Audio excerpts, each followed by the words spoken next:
Hello. This is an example of a scientist being really bad at philosophy. This happens a lot to scientists trying to do philosophy and not doing so well. And why philosophy is so important.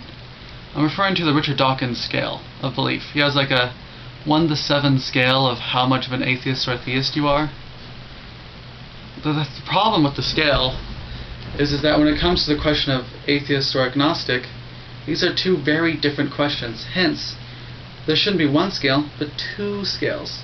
A Gnostic scale and a theist scale. So one scale should be agnostic-gnostic, dealing with the epistemological question of how well you can know whether or not there is a God or not.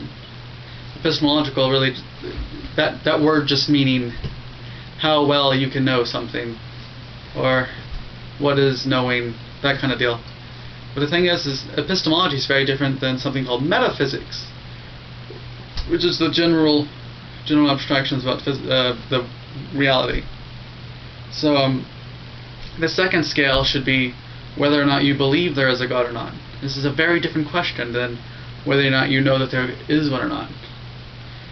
And this goes from atheist to theist. So there actually should be two scales, from Gnostic to agnostic, and then from theist to atheist. Hence you could be a Gnostic theist or an agnostic theist. You can also be a Gnostic atheist or a agnostic atheist, because the question of theism and atheism and agnosticism and Gnosticism are very different questions, and hence they cannot be put on a single scale. They have to be on two scales. Hence why whenever I tell someone I'm an atheist, they're like, but you're really an agnostic. I go, well, those are two different things entirely.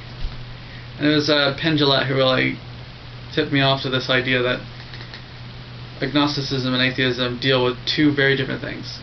One deals with epistemology, and the other deals with metaphysics. And if you know anything about philosophy, those are two very different things. And hence there is no contradiction between being an agnostic atheist.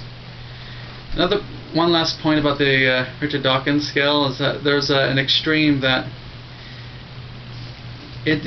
no one logically can be on this part of the scale. It's a scale that he says it's the you know for certain that there is no God. Like, the thing is, no one can be on that scale on anything.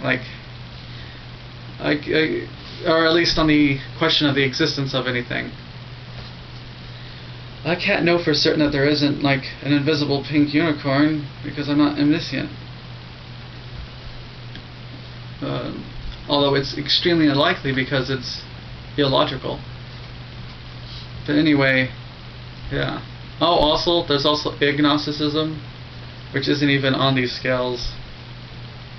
Agnosticism with IG says that because we can't know or understand what the word God even means to begin with, we can't even speak about him enough to be able to use any of these scales.